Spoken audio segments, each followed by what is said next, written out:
Are there spiritual forces at work behind current events? Is there a visible battle that is driving those things that are visible to us? And can we discover it? Let's talk.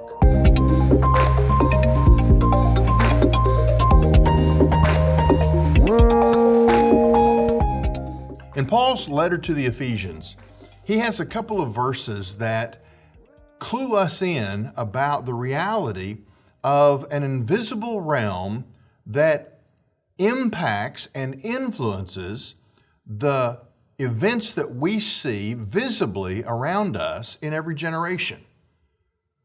In Ephesians chapter 2, verses 1 and 2, it says this: "You were dead in your offenses and sins, in which you previously walked, according to the course of this world, according to the prince of the power of the air, of the spirit that is now working in the sons of disobedience." In other words, Paul says that some of what we see around us is driven or motivated by a character he calls the prince of the power of the air.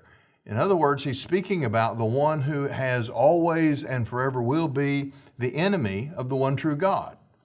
Now, understanding that, in Ephesians chapter 6, verses 11 and 12, he says this: "Put on the full armor of God, so that you will be able to stand firm against the schemes of the devil.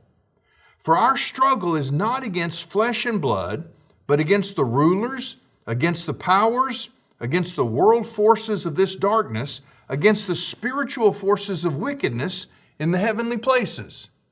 Paul describes an entire structure of an enemy that in the invisible realm, the spiritual realm, influences events in the visible realm. Well, how can we prove that? Isn't that just a myth, a faith statement at best? How do we recognize that there really must be a malevolent force behind what happens in the world that is visible to us, the world that we report on and experience in a physical way? Well, let me give you some proof. I believe it's proof. Let me ask you to consider two nations and the way those two nations are treated in our generation. The first nation is China. China is a nation of more than 1 billion people, but China is effectively run by the Chinese Communist Party, the CCP, which amounts to about 400,000 people as members of the party out of that 1.2 billion total citizens.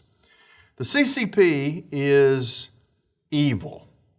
Now, don't misunderstand. I'm not saying that Chinese people are evil, but this government is motivated, I believe, by an invisible motivation that causes it to do damage to what God desires to take place in this generation. Let me give you some examples.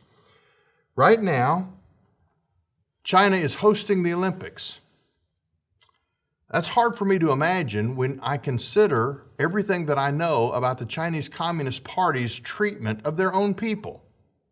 For example, the genocide of the people group of Muslims called the Uyghurs. The Uyghurs are a segment of Chinese Muslims. They are subjected regularly to arbitrary imprisonment, forced sterilization, torture, forced labor. Their movements are restricted, and they're often relocated to concentration camps. Now, those aren't rumors. Those aren't conspiracy theories. The world knows about this.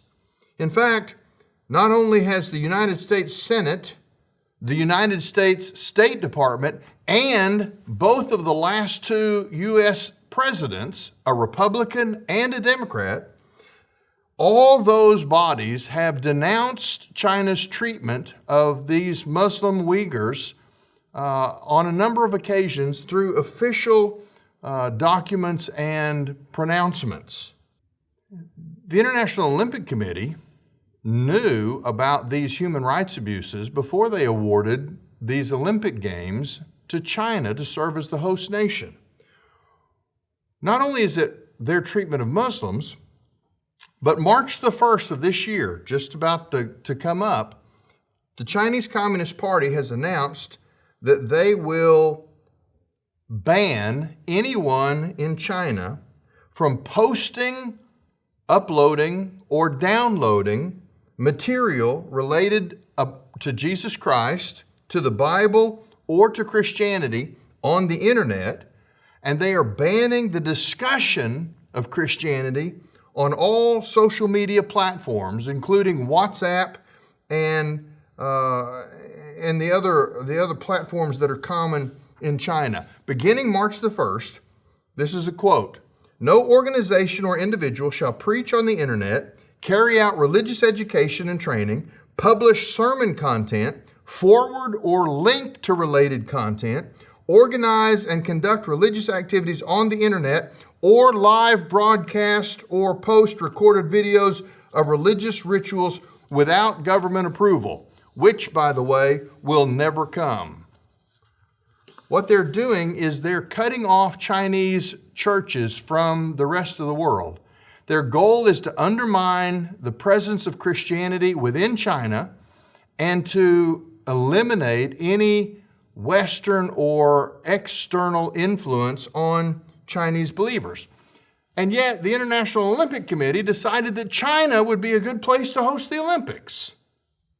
Well, let's talk about that.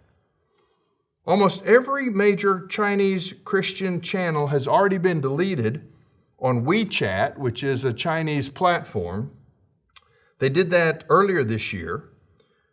And they are beginning with this March the 1st law, what has been described as the most strict and thorough purge of Christian media in Chinese history. And there will be no reprieve in the future. Now, here's the thing. If you want to see if there's an invisible source behind visible events, I want you to objectively consider this. By any objective standard, the Chinese Communist Party is a war criminal. The way they treat the Muslim Uyghurs, the way they restrict freedom of conscience, the way they are now banning Christianity from within their borders. Why do they do that seemingly with impunity? I'll tell you what comes next. After the Olympics, at some point in this year, you're going to see China begin to rattle their sabers about taking over Taiwan, that long-lasting thorn in the side of the Communist Party's side. They're going to take over Taiwan. Now, why does China seem to do this? Because they have a market, an economic market that the West wants.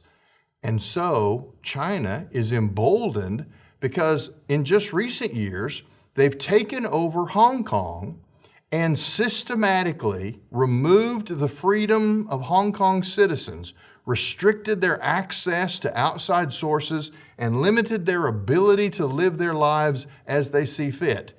And the world hasn't done thing one about it because we want China's markets. Well, consider a second country, the nation of Israel. Amnesty International just destroyed the last shred of credibility they have as an international organization by publishing a 30-something page report where they charge Israel as an apartheid state and make an attempt to make the case that Israel is committing crimes against humanity.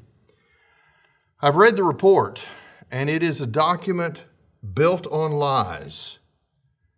You see, despite what they say about having a two-tiered system where Arabs are systematically abused of their privileges, the fact of the matter is 21% of Israeli citizens are Arabs, and they have the full rights and privileges that go with citizenship. What about Jews living in Arab nations? Well, I looked it up. In 1948, there were nearly 1 million Jews that lived in the Arab world, but as of today, there are almost no Jews living in any Arab nation. The percentage of Jews who live in the Palestinian Authority is 0. The percentage of Jews that live in Lebanon is 0. Syria has 0 Jews. Jordan, 0 Jews. Egypt, 0 Jews. Iraq, 0 Jews. Libya, 0 Jews. Do I need to go on? The fact of the matter is, it's not Israel committing prejudicial crimes against humanity. They are the most abused nation on the planet. In fact, the majority of the United Nations' attention is often spent on censoring or criticizing Israel. Not only are they not an apartheid nation, there is a significant number of Arabs who have been elected to the Knesset, which is the ruling body of Israel. Their current coalition government actually includes, for the first time ever, the Arab political party. They are a part of the coalition ruling government. Both Christians and Muslims serve alongside Jews in Israel as judges and even justices in their Supreme Court. Arabs serve in the Israeli military, on police forces, they're in the media, they're in academia, and they own businesses. They are fully integrated into the entire life of the nation of Israel. So how do we assess this? There is a nation by any objective standard that should be isolated and cut off from the world because they are vicious perpetrators of genocide and religious persecution. China. There is another nation that is not hurting anybody. They're just trying to mind their own business and live. Israel. And yet we live in a world where China is praised, catered to. The Olympics throw themselves all over China to give them this reward. And yet Israel is the bad guy, lied about, criticized, and censured by every world political body that exists. How do we explain this? Well, we explain it by recognizing that the invisible world that influences this world would do exactly what we see happening. Why? Because if you believe there's a devil, and the Bible says there is, and he's the prince of the power of the air, that is, he is the driving force behind events that take place in this generation, what would we expect of one who's in rebellion against the one true God? Well, we would expect that he would try and establish the most powerful nation on the earth to be a government that murders and abuses and persecutes those who believe in God. And we would expect that he would orchestrate events so that the harshest criticisms on the planet would be directed at the only nation that God adopted as his own people, the nation of Israel. If you wonder if there really is an invisible world driving what we see visibly around us, the objective proof is the success of Israel, the success of China, and the constant criticism and attack of Israel. If there's a devil and he hates God, the way the world is right now is exactly what we would expect. Well, what do we do? First of all, if you're a follower of Jesus Christ, you need to recommit to the God of truth and to his word, the Bible. We need to evaluate politics and business and media through the lens of truth and eternity. We need to see the invisible driving the visible so that we can take our position on all of these things. We don't hate Chinese people, but we should be staunch critics of the Chinese government. And while everything Israel may do may or may not be acceptable to us, We should be solid allies to Israel. Why? Because God said all the way back in Genesis chapter 12 that those who bless Israel, He would bless, and those who curse Israel, He would curse.